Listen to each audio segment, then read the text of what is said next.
I am Keith White, and I moved to the Bay Area 3 years ago. And about 6 months ago, I moved to the new high-rise apartments that were just built. I ended up on the 20th floor, which is part of the reason why I'm here today. It was 8:15 a.m.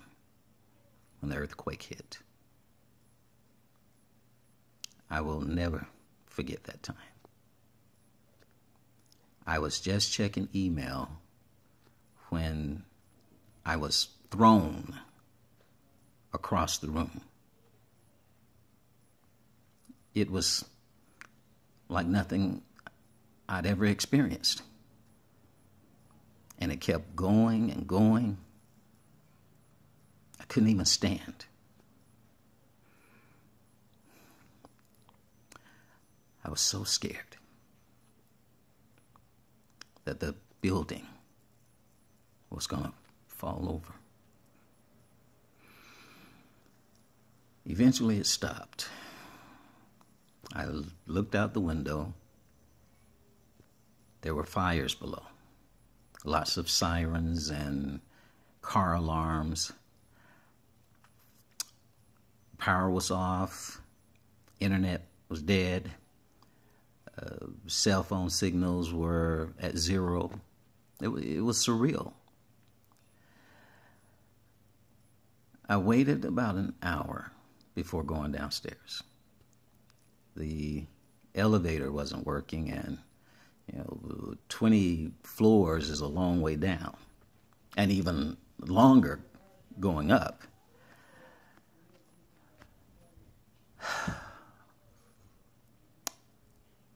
There was panic in the streets.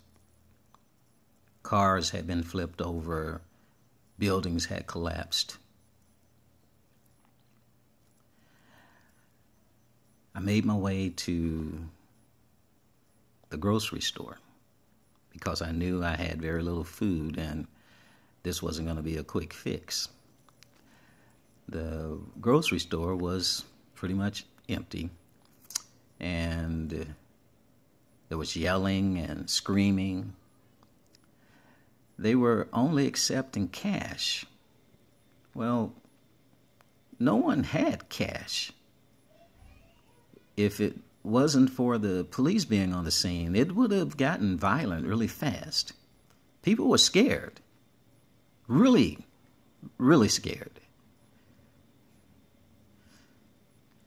I went back to my apartment.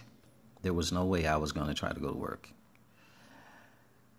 I felt very lucky to have been living in a new building. It swayed, but it survived. I passed multiple crushed buildings.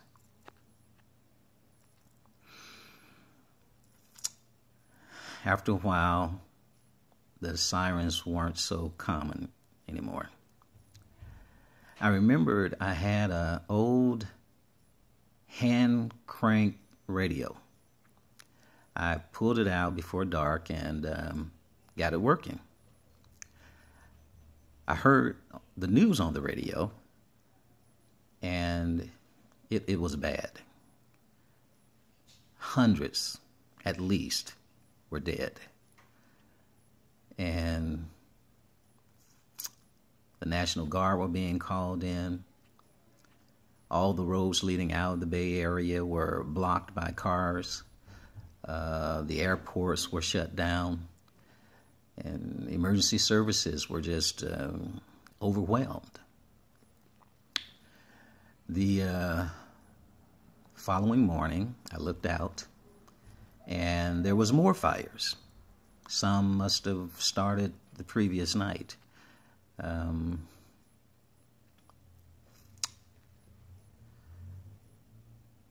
I was starving, but I stayed still.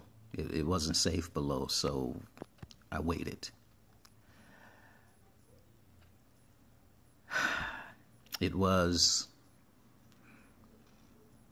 The second night, the gunfire began.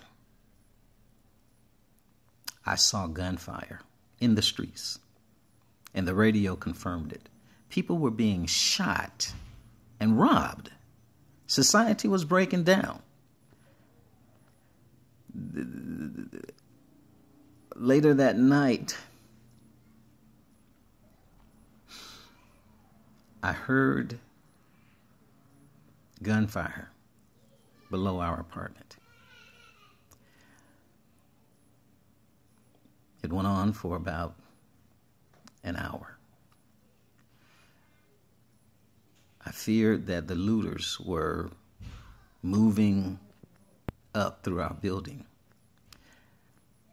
I didn't have any options. When the light came, I said I would scour the apartment to try to make some weapons to defend myself.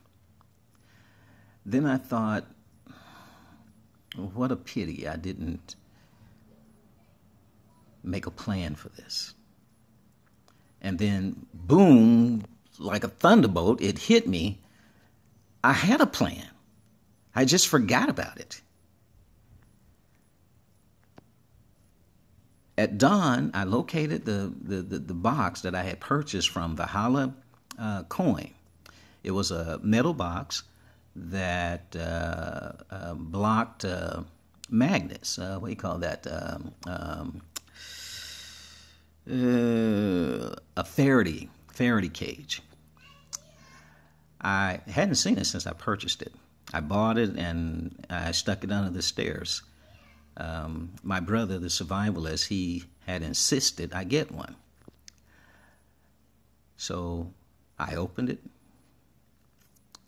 Inside was a satellite phone, 2 batteries, and instructions.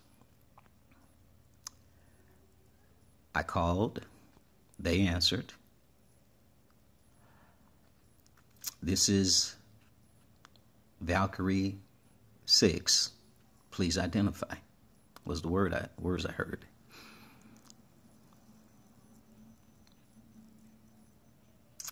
I thought my heart would stop.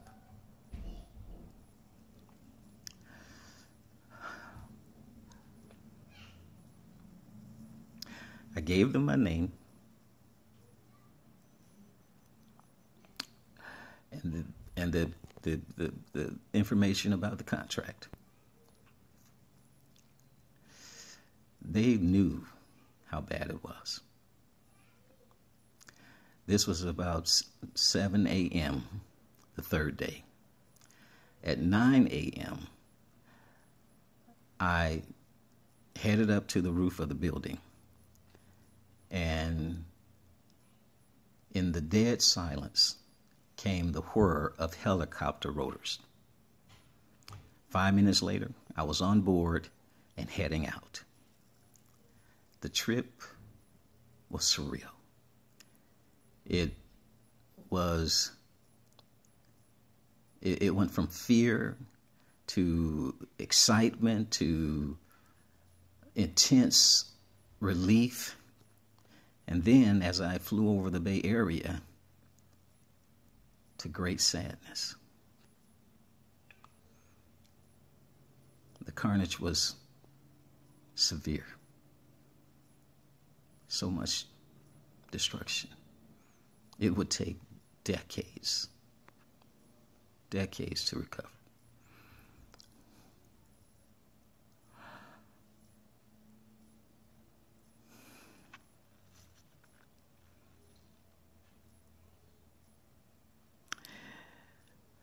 So many lives lost.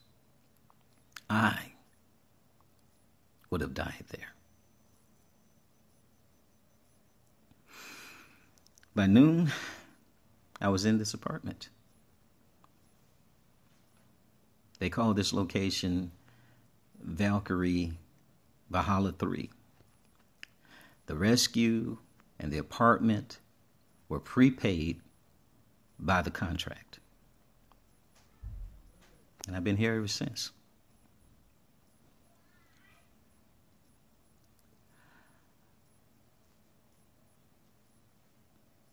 buying this contract